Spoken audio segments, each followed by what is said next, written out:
మీ మోకాల నొప్పులకు ఎటువంటి సర్జరీ లేకుండా ఎపియాన్ పెయిన్ క్లినిక్ అందిస్తున్న అత్యాధునిక చికిత్స. నమస్తే, వెల్కమ్ టు సుమన్ టీవీ.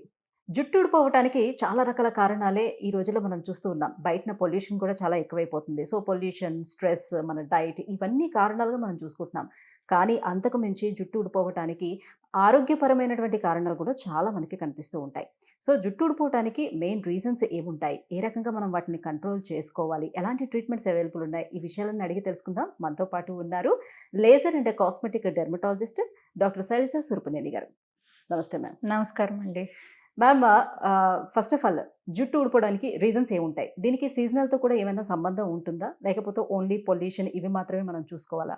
ఆరోగ్యపరమైనటువంటి రీజన్స్ కూడా ఏముంటాయి? జుట్టు ఊడడం అనేది ఇవాళ రేపు అసలు అది ఎవరన్నా సరే ఏ కంప్లైంట్తో వచ్చినా సరే అండి, ఫైనల్గా వెళ్ళేటప్పుడు డాక్టర్ గారు నాకు జుట్టు బాగా ఊడిపోతుందండి అని చెప్పకోకుండా వెళ్ళని పేషెంట్ అనేది మా ప్రాక్టీస్లో మేము చూడడం లేదనమాట. It's very unfortunate. చిన్నపిల్లల దగ్గర నుంచి, చిన్నపిల్లలు in the sense college going దగ్గర నుంచి మొదలవుతుంది సమస్య. ఇంకా కంటిన్యూస్ అనమాట. అలా చాలామంది చాలా రకాల ప్రాబ్లమ్స్తో వస్తుంటారనమాట. మామూలుగా హెయిర్ ఫాల్ అనగానే ఏదో ఒక సప్లిమెంట్ ఇచ్చేయటము, పంపించేయటము కాకుండా రీజన్ ఏంటో చూసుకోవాలి మనం. అసలు హెయిర్ ఫాల్ ఎందుకు వస్తుంది అనేది మనం గమనించుకోవాలన్నమాట. మెయిన్ రీజన్స్ ఏంటి అంటే కనుక మన లైఫ్ స్టైల్. ఇవాళ రేపు లైఫ్ స్టైల్ అనేది విపరీతంగా మారిపోయింది మనకి. అంటే ఏంటంటే మనకి స్ట్రెస్ అనేది బాగా ఎక్కువగా ఉంది. స్ట్రెస్ హార్మోన్ బాగా ఎక్కువగా రిలీజ్ అవుతుంది. చిన్నప్పటి నుంచి పిల్లలకి టార్గెట్స్ పెడతాము. సో పెద్ద అయిన తర్వాత కూడా ఎవరికి ఉండే స్ట్రెస్లు బామ్మకుంటున్నాయి, అందరికీ స్ట్రెస్లు ఉంటున్నాయి. సో పిల్లల దగ్గర నుంచి పెద్దవాళ్ళ వరకు ఉంటున్నాయి కాబట్టి స్ట్రెస్ అనేది మేజర్ కల్ప్రిట్ అండి. మీరు చూస్తే కనుక మనకి రోజు ఇంట్లో మనకి హెల్ప్ చేసే వాళ్ళని చూస్తే కనుక వాళ్ళకి ఇంత ప్రాబ్లం ఉండటం లేదు, హెయిర్ ఫాల్ ప్రాబ్లం మీరు గమనిస్తే కనుక. సో వాళ్ళకి ఏంటంటే ఫిజికల్ వర్కే కానీ మెంటల్ వర్క్ అనేది చాలా తక్కువ ఉంటుంది మనకి ఇంట్లో హెల్ప్ చేసే వాళ్ళకి. మనకేంటంటే వీ వర్క్ విత్ మెంటల్ దీంతో కాబట్టి మనకి ఎక్కువగా హెయిర్ ఫాల్ అనేది మీరు గమనిస్తూ ఉంటాం అనమాట. అది నెంబర్ 1 అండి, స్ట్రెస్ అనేది. నెంబర్ 2 ఏంటంటే హార్మోనల్ ఇంబ్యాలెన్స్. ఈ హార్మోనల్ ఇంబ్యాలెన్స్ చిన్నపిల్లల దగ్గర నుంచి చాలా కామన్ అయిపోయిందండి. అంటే ఏంటంటే మెనార్కీ వచ్చిన దగ్గర నుంచి, మెచ్యూర్ అయిన దగ్గర నుంచి పీసీఓస్ అంటాం. అంటే ఏంటంటే పాలిసిస్టిక్ ఓవేరియన్ సిండ్రోమ్ అనమాట. దానివల్ల ఏమవుతుందంటే ఓవరీస్లో సిస్టులు ఫామ్ అవడము, ఓవరీస్ ఎన్లార్జ్ అవ్వడము. సో దీంతో పాటు ఏంటంటే ఒబేసిటీ రావడము, అబ్నార్మల్ హెయిర్ రావడము, ఇవన్నీ కూడా చూస్తుంటాం. వీటితో పాటు నార్మల్ హెయిర్ పోతుంది, అబ్నార్మల్ హెయిర్ అనేది పెరుగుతుంటుంది అనమాట. సో ముందు పక్కన పలచపడ్డం అనేది ఎక్కువగా చూస్తుంటాం అనమాట. సో వీళ్ళల్లో కూడా చాలా ఎక్కువగా హెయిర్ ఫాల్ అనేది ఉంటుందన్నమాట. ఇదే కాకుండా థైరాయిడ్ ప్రాబ్లమ్స్ అనేది ఇవాళ రేపు చాలామందికి కామన్గా చూస్తున్నాం. ఈ థైరాయిడ్, హైపోథైరాయిడిజం ఉన్న వాళ్ళల్లో కూడా, హైపర్ థైరాయిడిజంలో కూడా మనం ఈ హెయిర్ ఫాల్ అనేది చాలా ఎక్కువగా చూస్తున్నాం అనమాట. వీటిల్లోనే కాకుండా ఎడ్రినల్ హైపర్ప్లేస్, ఎడ్రినల్ గ్లాండ్స్ వాటి మాల్ ఫంక్షన్లో కూడా మనం ఎక్కువగా చూస్తాం. దీంతో పాటు మేల్ హార్మోన్ ఎక్కువ అవడం వల్ల కూడా మనకి హెయిర్ ఫాల్ అనేది చాలా ఎక్కువగా ఉంటుంది. అలాగే మెనోపాజ్ అప్పుడు కూడా ఏంటంటే చాలా మందిలో హెయిర్ బికాజ్ హార్మోనల్ దీనివల్ల అనమాట, మార్పుల వల్ల ఈ హెయిర్ ఫాల్ ఎక్కువగా చూస్తుంటాం. అలాగే కొంతమంది కొన్ని రకాల మెడికేషన్స్ వాడుతుంటారు. ఫర్ ఎగ్జాంపుల్ బ్లడ్ ప్రెషర్ ఉన్నవాళ్ళు బ్లడ్ థిన్నర్స్ వాడేవాళ్ళు, బ్లడ్ ప్రెషర్ ట్యాబ్లెట్స్ వాడేవాళ్ళు. సో ఎపిలెప్సీ అంటే ఏంటంటే మన ఫిట్స్ వ్యాధి ఉన్న మందులకి. సో ఇలాంటి కొన్ని కార్డియాక్ డిసీజ్ ఉన్న వాళ్ళకి, కార్డియాక్ ప్రాబ్లం ఉన్న వాళ్ళు కార్డియాక్ మెడిసిన్స్ వాడే వాళ్ళలో, ఆర్థరైటిస్ వాళ్ళల్లో కూడా మనం ఎక్కువగా ఈ హెయిర్ ఫాల్ అనేది ఈ మందులు వాడడం వల్ల కూడా ఎక్కువగా హెయిర్ ఫాల్ అనేది చూస్తున్నాం అనమాట. అలాగే ప్రెగ్నెన్సీ తర్వాత చాలా మందికి చైల్డ్ బర్త్ తర్వాత బికాజ్ ఆఫ్ ది హార్మోన్స్ ఎంత హెయిర్ ఫాల్ ఉంటుందో వాళ్ళలో చాలా ఉంటుంది. సో అప్పుడు కనుక మనం జాగ్రత్తలు తీసుకోకపోతే కనుక హెయిర్ ఫాల్ అనేది చాలా ఎక్కువగా ఉంటుంది. అలాగే ఎనీ ట్రామా అనమాట. అంటే ఏంటంటే యాక్సిడెంట్స్ కానీ, ఎనీ సర్జరీ కానీ, పోస్ట్ సర్జికల్ కానీ, any illness after prolonged illness తర్వాత కూడా మనకి హెయిర్ ఫాల్ ఎక్కువగా ఉంటుంది. అలాగే వీటితో పాటు ఏంటంటే బాగా ఎక్కువ ఫీవర్ వస్తేను, అంటే ఫీవర్ వచ్చి ఎక్కువ రోజులు ఉన్న వాళ్ళల్లోనూ వాళ్ళల్లో కూడా ఈ హెయిర్ ఫాల్ అనేది చాలా ఎక్కువగా చూస్తుంటాం అనమాట, విచ్ ఇస్ టెంపరీ. ఇమీడియట్గా ఫీవర్ తగ్గంగానే మనం జాగ్రత్తలు తీసుకుంటే అదంతా నార్మల్ అవ్వడానికి అవకాశం ఉంటుందన్నమాట. అలాగే ప్రొలాంగ్డ్ ఇల్నెస్ తర్వాత ఏదైనా జబ్బులుండి ఎక్కువ కాలం ట్రీట్మెంట్స్ తీసుకుని ఎక్కువ కాలం ఉన్న వాళ్ళల్లో కూడా ఎక్కువగా మనం ఈ హెయిర్ ఫాల్ అనేది చూస్తుంటాం అనమాట. అది గమనించి ఇమీడియట్గా డాక్టర్కి చెప్పాల్సిన అవసరం ఉంటుంది. వీటితో ఇవే కాకుండా మనం చేతులారా తెచ్చుకునేవి కొన్ని ఉంటాయండి. అంటే ఏంటంటే ఇవాళ రేపు స్టైలింగ్ అనేది ఎక్కువగా మనం చూస్తున్నాం అనమాట. పిల్లల దగ్గర నుంచి మొదలవుతున్నారు, స్కూల్ ఏజ్ దగ్గర నుంచి కూడా హెయిర్ స్ట్రైటన్ చేయడము, బ్లో డ్రై చేయడము. సో ఇవన్నీ, లేదంటే కెరటిన్ ట్రీట్మెంట్ అంటారు, బొటాక్స్ ట్రీట్మెంట్ అంటారు, ఇవన్నీ కెమికల్ ట్రీట్మెంట్స్ అండి. ఇవన్నీ కూడా హార్మ్ఫుల్ అనమాట, హెయిర్కి చాలా హార్మ్ఫుల్. సో ఇవన్నీ ఎక్కువగా చేయడం ద్వారా కూడా మనకి హెయిర్ అనేది పాడవడానికి, హెయిర్ ఫాల్ అవడానికి అవకాశం ఉంటుంది. అలాగే స్టార్టింగ్లో మనకి యాక్చువల్లీ హెయిర్ ఫాల్ అవుతుంది అని తెలుస్తునేటప్పుడే వెంటనే డాక్టర్ని అప్రోచ్ అవ్వకుండా రకరకాల షాంపూస్ని ఫస్ట్ చేంజ్ చేస్తూ ఉంటారు. సో దేనివల్ల ఇది అవుతుందని చేంజ్ చేస్తూ ఉంటారు హెయిర్ ఫాల్ కంట్రోల్ సంబంధించిన. అలాగే వితౌట్ డాక్టర్ ప్రిస్క్రిప్షన్ కూడా వాళ్ళు బయటన దొరికేటువంటి బయోటిన్ లాంటి మెడిసిన్స్ కూడా తీసుకొని వాడుతూ ఉంటారు. దీనివల్ల అసలు ఏమైనా ఉపయోగం ఉంటుందా? అసలు ఉపయోగం ఉండదమ్మా. అసలు రీజన్ ఏంటో తెలియకోకుండా మనం ఇప్పుడు జ్వరం వచ్చింది, మీకు జ్వరం వచ్చినప్పుడు పారాసిటమాల్ అనేది కామన్గా మనం వాడేస్తుంటాం అనమాట. సో ఫీవర్ ఎందుకు వచ్చింది అనేది తెలియకోకుండా పారాసిటమాల్ వేసుకుంటా ఉంటుంటే ఫీవర్ ఎలా తగ్గదు, లోపల ఏదో ఇంకొకటి ఉండొచ్చు. సో దానికి కారణం తెలుసుకోవాలి కదా. నార్మల్ ఫీవర్ అయితే తగ్గిపోతుంది, కాకపోతే ఏదన్నా అండర్లైంగ్ ఏదన్నా ఉంది అంటే కనుక తగ్గదు. అలాగే హెయిర్ ఫాల్లో కూడా వేరే ఏదైనా ప్రాబ్లం ఉందేమో అనేది ఫస్ట్ డాక్టర్తో చెక్ చేయించుకుని డాక్టర్ సలహా మేర వాడవలసిన అవసరం ఉంటుందన్నమాట. అలాగే చాలామంది పిల్లల్లో హెయిర్ ఏంటంటే లాగి కట్టేస్తుంటారు పేరెంట్స్.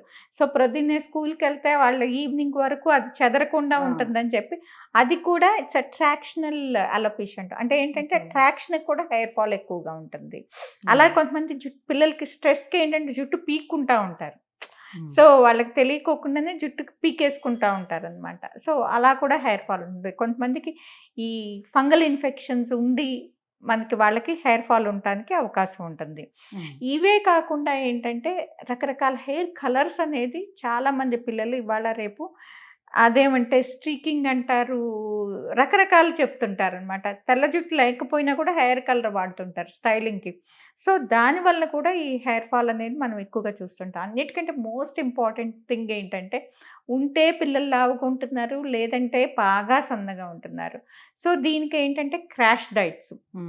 ఈ క్రాష్ డైట్స్ అనేది వెరీ బ్యాడ్ అనమాట. అంటే ఏంటంటే మాల్న్యూట్రిషన్కి వెళ్ళిపోతున్నారు అనమాట. అంటే ఏంటంటే సరైన పోషకాహారాలు ఉన్న ఫుడ్ తీసుకోకుండా సో స్టార్వ్ అయ్యి వాళ్ళకి ఏంటంటే ఈ డెఫిషియన్సీస్ వచ్చి హెయిర్ ఫాల్ అనేది ఎక్కువగా చూస్తున్నాం అనమాట.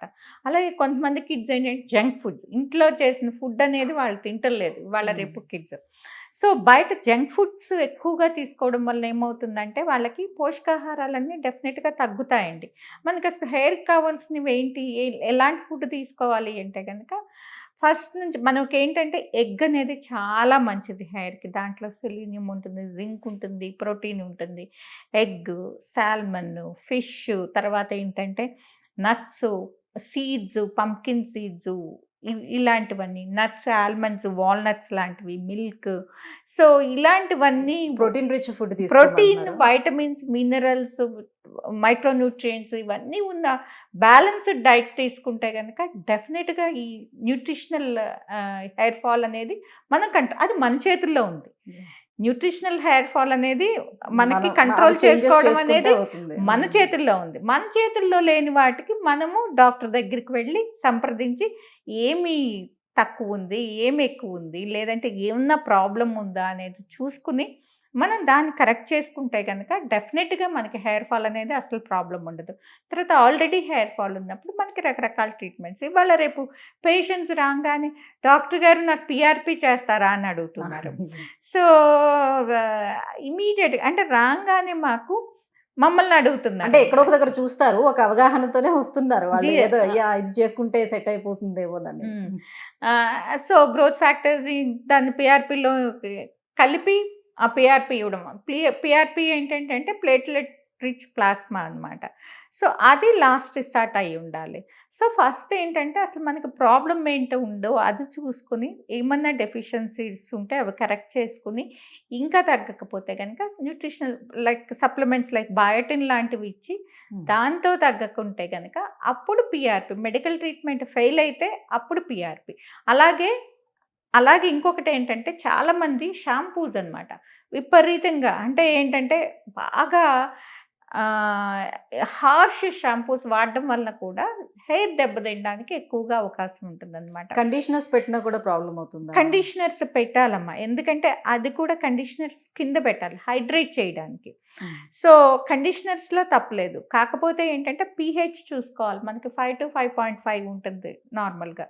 అలాంటి బేస్ ఉన్న షాంపూలు కండిషనర్ వాడుకుంటే కనుక మనకి హెయిర్ హెల్దీగా ఉండడానికి అవకాశం ఉంటుంది. అలా కాకుండా ఎడాపెడా వాడుకుంటే కనుక పెద్ద ఉపయోగం ఉండదు. అంటే అలాగే స్కాల్ప్ ని ఎట్లా హెల్దీగా ఉంచుకోవాలి? ఇప్పుడు ఈ డాండ్రఫ్ కానివ్వండి, ఇన్ఫెక్షన్స్ కానివ్వండి, ఇవన్నీ ఏ రకంగా వస్తాయి? ఎలా అంటే మిస్టేక్ మీరు చేయడం వల్ల? డాక్టర్ని సంప్రదించి మీ స్కాల్ప్కి డాండ్రఫ్ ఉంటే anti dandruff shampoos prescribed, fungal ఉంటే యాంటీ ఫంగల్స్ ఇలాంటివి వాడటం ద్వారా కంట్రోల్ చేయొచ్చు అనమాట. ఏదేమైనప్పటికీ కూడా ఏ ప్రాబ్లం లేని వాళ్ళు మైల్డ్ షాంపూస్ వాడుకోవడం అనేది మంచిది.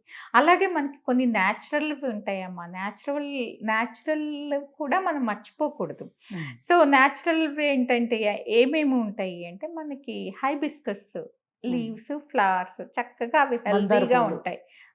అవి హెల్దీగా ఉంటాయి, అది గ్రైండ్ చేసి అవి అప్లై చేసుకోవడం లాంటిది. తర్వాత బ్రహ్మి అని మనకి ఆయుర్వేదంలో ఉంటుంది. సో అది క్రీపర్ అనమాట. అది కూడా దాంట్లో ఆల్కలాయిడ్స్ ఉంటాయి. ఈ ఆల్కలాయిడ్స్ ఏంటంటే ప్రోటీన్, హెయిర్కి కావాల్సిన ప్రోటీన్కి మంచిది అనమాట. సో ఇలాంటివన్నీ కూడా మన న్యాచురల్ దీంట్లో కూడా కొన్ని కొన్ని వాడడం ద్వారా హెల్దీ డైట్, హెల్దీ మనం అలవాట్లు ఇవన్నీ ఉండడం ద్వారా ఏంటంటే దీంతోపాటు adequate water intake, adequate sleep ఇవన్నీ కూడా ఉంటే కనుక హెయిర్ ఫాల్ అనేది ప్రాబ్లంగా ఉండదు. Thank you ma'am, thank you so much. So hair fall అవ్వడానికి మెయిన్ రీజన్స్ ఏంటి? హెల్త్ పరంగా ఎటువంటి కాజెస్ ఉండదు, డైట్ పరంగా ఎలాంటి కాజెస్ ఉండొచ్చు, అండ్ మనం ఎలాంటి మిస్టేక్స్ చేస్తున్నాము, ఎలాంటి కరెక్షన్స్ చేసుకోవాలి, ఈ విషయాలన్నీ తెలియజేసినందుకు థ్యాంక్ యూ సో మచ్.